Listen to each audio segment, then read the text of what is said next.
Entrepreneurs, what is up? You are tuned in to the Non-Corporate Network. You're watching Entreprenews. My name is Chaz Vandemotter. Dustin Trout. We are excited to bring you the top 6 trending small business stories in the world, Craig. 3 minutes each. We debate. I win. Dustin, do you have anything you want to add? I'll just finish that. I win not that often. So, yeah, it's always a good time. I love it. This is kind of a nice little break from the day. You know, love everything business-wise. So, I mean, it's always fun to stay on top of the latest trends, what's going on in the business world. Moving quick, man. There's all sorts of crazy stuff happening in the world. It seems like every other day we got, 10 different crazy stories that we got to filter down to 6. So I'm excited. And again, thank you guys for tuning in. Non-Corporate Network is content made by entrepreneurs for entrepreneurs. So if that is you, we are happy that you're tuned in with us. With that, do we want to just kind of get into our first story there, Dustin? Yeah, it's Friday. Let's just dive right in. Okay. So the biggest announcement at Apple's developers conference, Apple came out last week and said they're not going to be using Intel Core processing chips on their newest Mac devices. This is a big deal. It's a big stance that they're taking. Not necessarily a pivot within their organization, but definitely, Intel has kind of owned this space for a long time. And so I think it was just a matter of time before Apple wanted to kind of develop it themselves. But what do you think about these chips not being made by Intel anymore for Apple devices? I mean, sorry, Intel. It's a huge change in your business that's going to be moving forward. I mean, Apple's sitting on a ton of cash. I mean, they have a ton of R&D, money laying around. And if you can build it internally, it's obviously going to be cheaper. What I'm interested in is to see, one, is it going to be more power? Like, there's 2 different ways it can go. It can either be the same specs and be a little bit cheaper, or for the same price, the specs are way stronger or faster, whatever it may be. So, I mean, I think it's going to be a huge game changer just for Apple devices. What are your thoughts? Do you think people are going to like it? Do you think they're going to pass on the savings, or are they just going to I wonder what this looks like for profitability for them, right? I mean, obviously you're going to incur a lot of costs going into being able to create this yourself. So obviously they're looking at 20 years down the road and going, okay, there's going to be a break-even point where our R&D and everything in terms of production costs starts to level out. But obviously, like, Apple, the real identity of Apple was this very simple operating system that they brought to the table compared to Microsoft's a little bit more advanced version. And so I think when it comes to this, I like what they're doing. I think that if it preaches into their values of simplifying things, making it easy to use, that it seems to make sense. I just wish that they would update Apple Maps and Safari a little bit more. Probably two of their worst products. Yeah. It's true. Yeah, I mean, it's looking towards the future. I mean, more and more, I mean, even kids' toys are coming with computer chips and whatnot. So, I mean, it's definitely looking at the future. We're not trending more towards, 3.5-inch floppy disks. You almost had that flub like you had, but yeah, we're not trending, reverse. So I think it's a huge step in moving forward. I think they're just going to create a whole new revenue line. I think there's going to be a lot of companies that maybe shift from Intel. Good point, because we've seen hardware is progressing more and more every year. Moore's law. I mean, every year it's like there's a new piece of hardware, but that the guts of it are usually being built with the same pieces of computer chips from Intel. So it's like, I think they're strategically going, we're going to try to keep up with the hardware, but why, with all these new devices we're making, are we using someone else's product on the side? It only makes sense. So on to our next story. So eMarketer, since they've been estimating how much ad platforms are making in revenue, and that's, Google ads, Facebook ads, Instagram ads, LinkedIn ads, all the ad platforms. It's the first time that Google has actually seen a decline year over year. They're projected to have about a 5.3% decline year over year, which equates going from 42 billion down to 39 billion. I mean, still billions of dollars, lots of money, but I'm huge on trends, and obviously this is not a good trend for them. But I wonder, is it that they're losing market share to Facebook, which Facebook and Amazon are projected to increase, with Facebook going up 4.5%, and Amazon going up 23%. So is it they're taking more market share, or is it that we just have a new breed of digital marketers that haven't had experience on Google Ads and they're just shifting everything, basically bandwagoning, and it's the holy grail of everything, and just maybe Google's getting forgotten? I mean, what are your thoughts? Yeah, I mean, Facebook's notoriously the easiest ads manager to use. And so, I'm sure that there's some of that shift coming from, your entrepreneurs coming out of the woodwork and going, Facebook's the easiest place, lowest hanging fruit. But $3 billion tells me that there are some big companies that are kind of having like an exodus from Google Ads or shifting budget from Google Ads. My hypothesis here is that there's a lot of companies that are going, oh, Facebook CPMs are looking hot right now. Instagram looking hot right now. Let's go and move some of our digital budget over to Facebook from Google. But let's not move our budget of billboards and print stuff that I throw in the garbage. Yeah, it's like, no, we got to keep those things because those have always worked for us. But it's like, if you always do what you always done, you always get what you always gotten. That's my motto. So I think that I would stress these companies to stop pulling from your own digital budget and moving things and pull from other budgets, increase the digital budget, especially with how much attention is on these platforms right now. Well, I mean, what's amazing is working at different agencies, seeing the inner workings on traditional versus digital. I mean, it's incentivized for the person who's making the decision quite often on the traditional side. I mean, I've seen where instead of going the Hulu route, where it was literally you can reach 4 times the amount of people with your budget, this person made a decision to go with traditional cable because they got World Series tickets. Yeah. That's not looking at the company's best interest, but that's incentivizing them. And so it's only a matter of time before that changes. And I think what we're going through right now is going to be a huge push in that direction, where some of these people that are making decisions are going to have those hard questions like, why are we spending this much money on this platform that we can't track, we can't re-engage with them after the fact? Why? And when times are good, you don't have those questions. But yeah, well, you got big players that I think are also cutting into that Google traffic conversation too. I mean, obviously Bing is there. Obviously Amazon is driving like over half of the search volume of actual products. There's a lot of players that are coming in and kind of chiseling away at de facto go to Google to start your search. And so I think that's an interesting trend as well. Yep. On to our next story. So applicants for new businesses or new business creation have plummeted in the last couple months. I mean, obviously due to the coronavirus and everything that's going on. What's been hit hardest is the Northeast region. I mean, my thoughts are, should we start creating stimulus around business creation? I mean, the more businesses you have, the more jobs will come.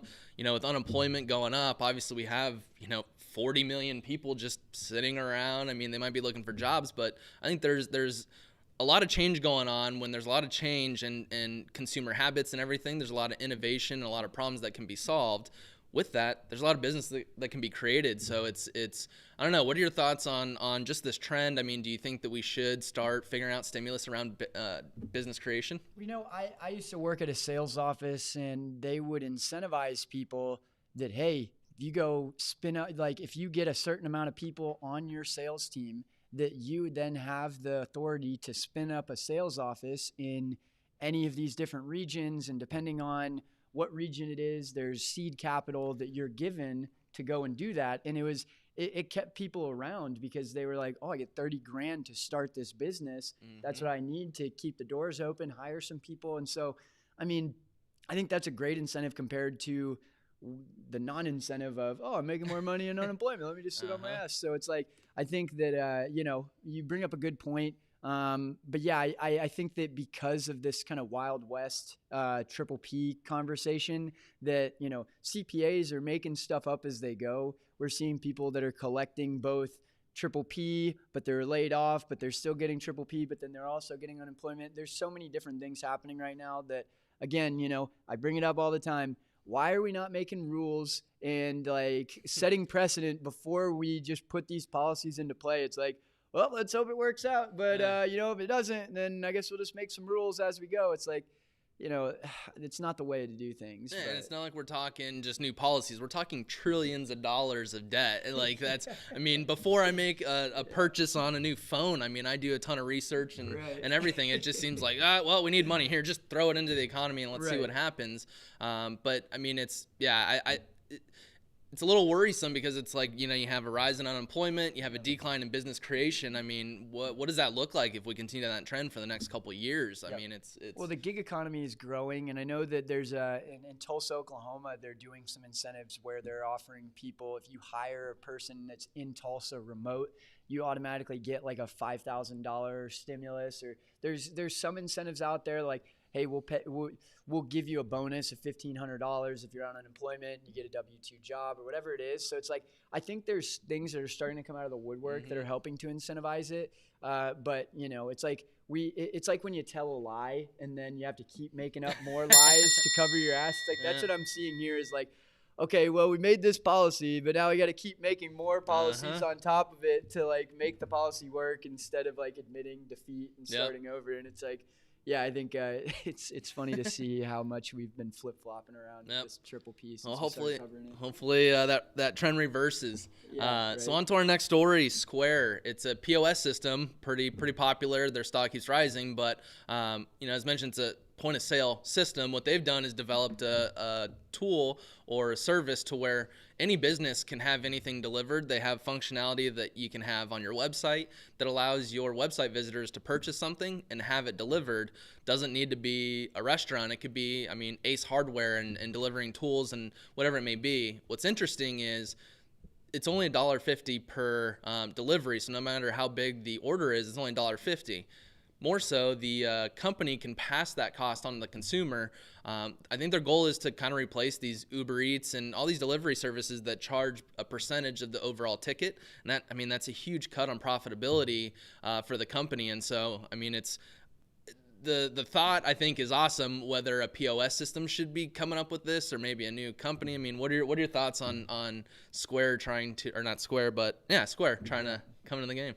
I mean, I think that they're just kind of laying down to Stripe. I think they just know that they just got waxed by Stripe, and so it's like, how are we going to stand out? How are we going to be a point of difference? And when you talk about a POS system, like obviously these like restaurants are a big place where those are being used, and so obviously that's kind of their core customer. And I think that they're trying to kind of go deeper with that kind of an inch wide, mile deep kind of thing. And so, I mean, I think it's interesting, but you know, at the end of the day, how much goes into getting a fleet of drivers that are actually going to be dependable? How much goes into creating a neural map of how to organize where you're picking up and dropping off? I mean, you've got companies like DoorDash, Uber that have millions and millions of dollars in development into their products. And I'm sure they've got a headhunter pulling a few people off of the payroll over there. But still, it's like, how much time goes into creating just that system alone on the back end? Stay in your lane, man. Like, I mean, we'll see what happens. But to create a nationwide like delivery force is completely separate from what they're doing with POS systems. And so it just doesn't make very much sense to me that they would pivot that way.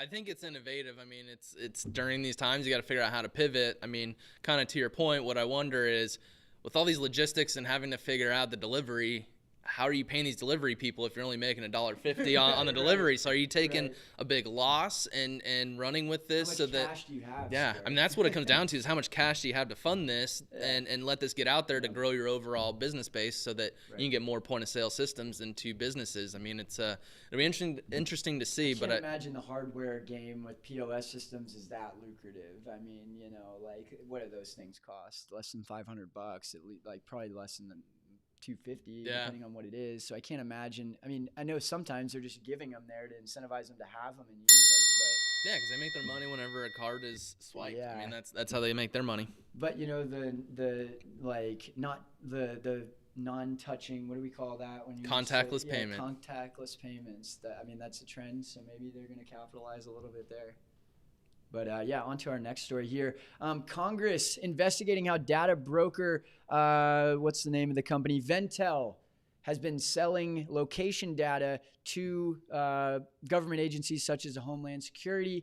You know, this is kind of like Cambridge Analytica. It's, you know, eventually it's going to come out of the woodwork that, oh, wow, the government's been monitoring all of our location data and tapping into it. And a company like Ventel that doesn't seem like any of us has ever heard of them, but they're making billions and billions of dollars. It's like, we glorify like Amazons and those companies of the world, but you've got these companies that are very silently collecting and selling data without our knowledge. And we opted in though, Dustin. We opted in. And that's always my go-to is you opted in. And my question is, then who? I mean, who's this company that's making billions of dollars selling to the government? And my thing is, why are us as taxpayers paying so that the government can buy our data? That to me, that's not ROI positive. That's not a good use of taxpayers' dollars. Yeah. I mean, but I think what it goes back to, and I'd love to hear your thoughts on this, is I think there's always this huge argument around what's being collected, how it's being used, and all that. And I think one thing that could be done is incentivize people for giving their data in terms of anytime your data is used for targeting, for whatever it may be, we'll pay you, whether it's a couple cents, a couple bucks, whatever it may be. But I think that would then allow more people to be willing to share it because they're going to get paid. Advertisers can then have more data to target, which then we create a more personalized experience, which is what everyone wants. I mean, you always hear that it's like, oh, I saw this ad for diapers and I'm, 18 years old. I don't even have a kid on the way. Like that's not personalized. And so I think doing something like that would just help everyone. And then you're not incentivizing these companies to collect it and make billions of dollars selling it to the government. I mean, what are your thoughts? Yeah, I mean, there's a cryptocurrency called Basic Attention Token that is doing this exact thing. Guy that created JavaScript does it. I think it's interesting. Yeah, we should be compensating people. That it would probably stop everyone from being so upset. This is a direct quote from the article here, Wall Street Journal. Ventel aggregates location data from smartphone apps and sells it to its clients, which include the Department of Homeland Security and the IRS Criminal Investigation Division, the FBI, and other government agencies, according to Wall Street Journal. Ventel is one of many similar data brokers which traffic largely in location data collected from smartphones and in some cases even sold by the carriers themselves. So, wondering how these telecom companies are staying viable, it's because they're selling the location data too. It's like, I think that we need to be more woke as a country to the fact that this is happening. And, I think that it is a giant breach of trust. And because it's not the government that's collecting it, now it's okay that a business is collecting it and the government's buying it. Yeah. Again, with our tax dollars, I mean, you can tell I'm fired up about this. And I wish I had an answer for what needs to change, but it's the Wild West with data security right now, and it just needs to be precedents that are set. And until that happens, we're not going to see any kind of change. Pay the people for their data. That's all it is. It's hard to prioritize this over, the other craziness that's happening. So but no, I digress. Okay, getting into our next story here. I believe this is our final story. There's an ad boycott going on Facebook right now.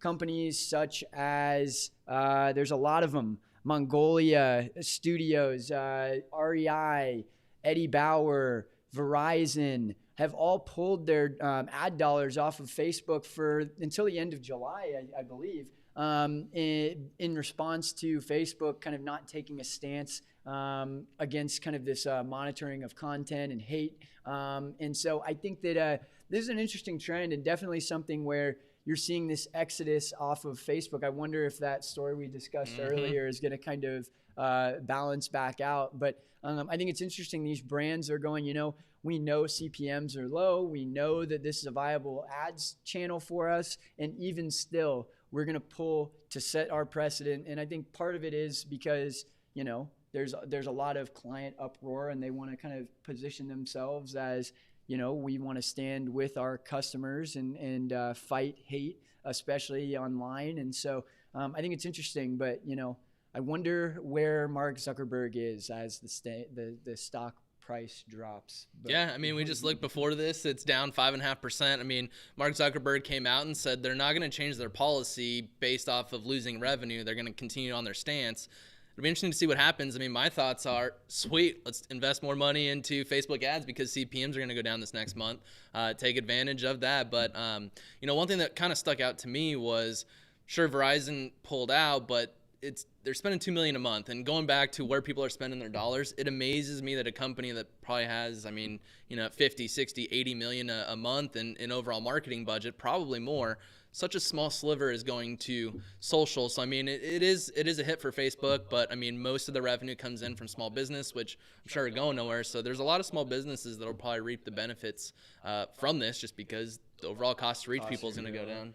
I mean, going back to this point about Mark Zuckerberg, like, I feel like he's just taking notes from Donald Trump on how to not do things properly. Like, literally, like, make a statement, come out and do something that isn't argumentative to the people that are the ones that are walking out of your office, the ones that are the huge customers of yours that are bringing in, even if it's $2 million a month. I mean, times 20 different businesses, they're probably losing $100 million at least in ad money just off of a short list of businesses that have pulled out. And it's just like, why are you being argumentative with people? Like, he's been very decisive in his career, you know, not selling to Yahoo, doing stories, buying Instagram. Like, there's been a lot of good moves. And I think that he's kind of in this stance now where it's like, you know, what I say goes and we're not going anywhere. We're too big to fail. And it's like, you know, I think that customers have much more of a voice now. And because of that, like, I think because of Facebook. Yeah, because of Facebook. But I mean, it's like when you have that big of a voice and you're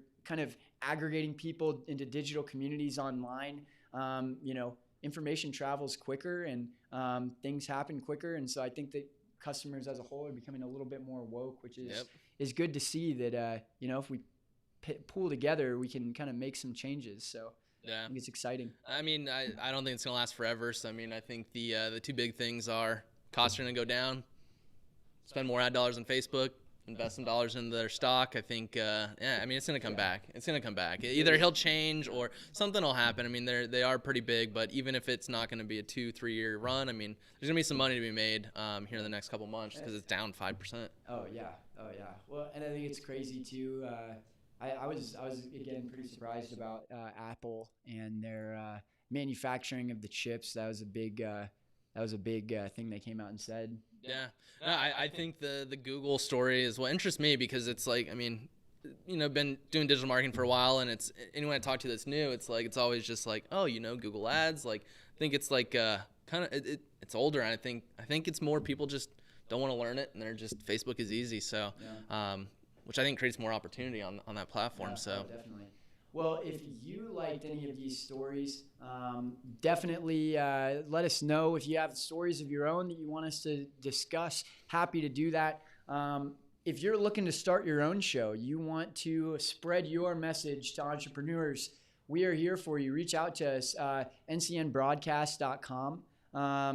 Fill out a form and we'll get in touch with you, and you can do a show just like this on NCN. But again, yeah, you're tuned into the Non-Corporate Network. Do you have anything you want to add there, Dustin? Advantage. You got some extra time on your hands or need something done? Trade that excess capacity. $50 for free if you sign up. They're here locally in Phoenix. I mean, they have quite a few businesses under them. I mean, you can get golf lessons, there's creative, there's website development, there's nail salons. I mean, there's pretty much anything. So, I mean, it's like if you're looking for something for your wife, maybe trade an hour consulting for, you know, a full set getting done. And I don't know why I actually know that, but but yeah, I mean, you go trade. You're collecting PPP, you're collecting unemployment. May as well collect $150 from Advantage while you're at it, you know. We thank you, Sean, for being in support of Entreprenews. And like I said, this is content by entrepreneurs for entrepreneurs. We appreciate you being here with us this morning. Once again, my name is Chaz Vandemotter. Dustin Trout. Signing off. Thank you for being with us. We will see you on Monday morning. Get after it today. Finish strong and enjoy your weekends.